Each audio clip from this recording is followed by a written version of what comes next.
Добро пожаловать в сегодняшний анализ. Мы откроем оригинальные источники, чтобы понять большую историю. Сегодня мы рассмотрим очень амбициозный проект в Саудовской Аравии. Проект начинается с вопроса, который может показаться немного странным. И это вопрос перед нами. Итак, давайте начнем с общей картины. Видение Саудовской Аравии 2030. Это огромный план по изменению облика экономики. И очень важная его часть происходит в сердце моря. Цель проста — создать сильный морской сектор, который будет обслуживать все, от туристических проектов, таких как НИОМ, до национальной безопасности и охраны границ. Все это расширение, конечно, потребует тысяч судов и лодок, и это создает огромную возможность для появления совершенно нового типа промышленных компаний.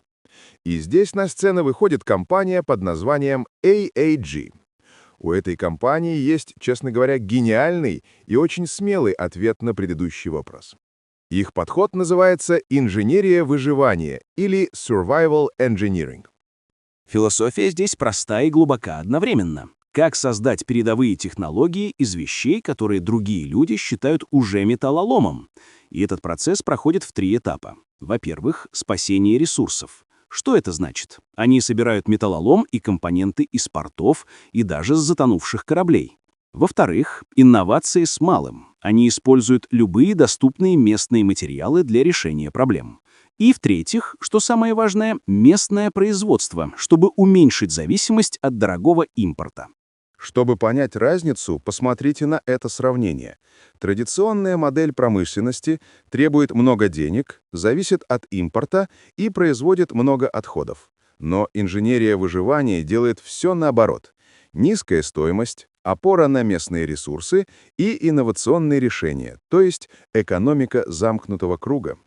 Так что дело здесь не просто в экономии денег. Нет, это больше похоже на алхимию, но промышленную алхимию.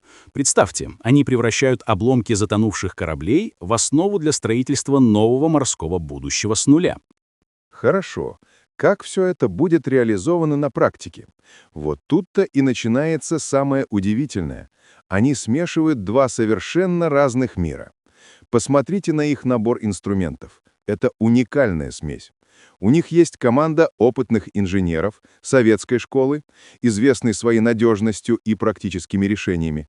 В то же время они используют самые последние технологии, такие как искусственный интеллект для предсказания поломок, роботов, хотят запустить небольшие подводные лодки и использовать инновационные композитные материалы.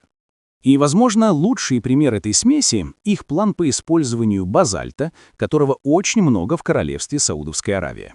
Базальт идет номером 2 после нефти у королевства. Идея в том, чтобы брать местные базальтовые породы из Саудовской Аравии, да, обычные вулканические породы, из таких районов, как Харрат и Хайбар, и что между Меккой и Мединой, и превращать их в композитные материалы, которые легче и прочнее самого металла, чтобы делать из них корпусы лодок, теплоизоляцию, основу для дронов и многое в судоходстве и сооружений. Это настоящая инновация, которую они хотят вплести в видение королевства 2030. И, конечно, высшая цель всего этого — локализация производства. Как говорится в их предложении, они хотят дойти до того, чтобы с гордостью ставить на свою продукцию знак «Сделано в Саудовской Аравии». Теперь перейдем к тому, как они работают, или к их операционной модели, потому что она полностью отличается от всего традиционного. Идея здесь гениальна и проста. Вместо того, чтобы строить одну гигантскую верфь стоимостью в миллиарды, они создают нечь передвижных мастерских. Часть из них будет находиться на оборудованных судах, которые перемещаются по морю, а другая часть на грузовиках, которые будут ездить по земле. То есть они добираются до проблемы там, где она возникла. И эти мастерские, несмотря на свое скромное начало, оснащены всем, что им может понадобиться. У них есть мельницы и токарные станки для изготовления точных запчастей. И у них есть печь для плавки металлов, а также специализированные цеха для электрики, двигателей и сборки. То есть, по сути, это полноценная передвижная мастерская, которая позволяет быстро решать вопросы поломок судов и катеров и приходить на помощь.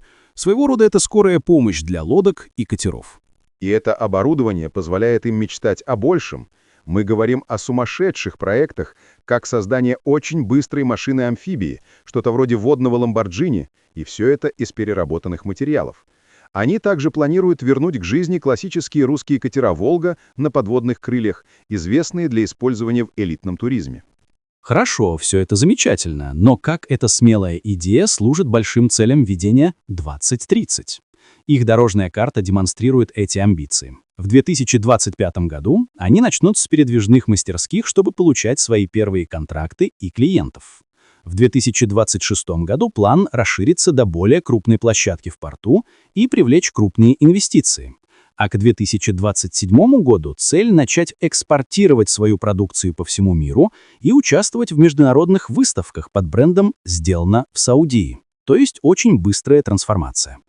И чтобы убедиться, что это не просто идеи на бумаге, их официальный торговый регистр показывает, что у них есть лицензии практически на все, от обслуживания судовых котлов до общего строительства. Это подтверждает, что их промышленные амбиции очень широки и основаны на прочной правовой базе. И здесь вступает в игру умный маневр.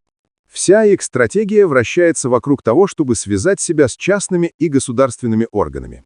Они зарегистрируются на национальной тендерной платформе Etihad и попытаются стать аккредитованным поставщиком для портовых властей, Министерства обороны и наладить прямые партнерства с гигантскими проектами, такими как NEOM и пограничная служба.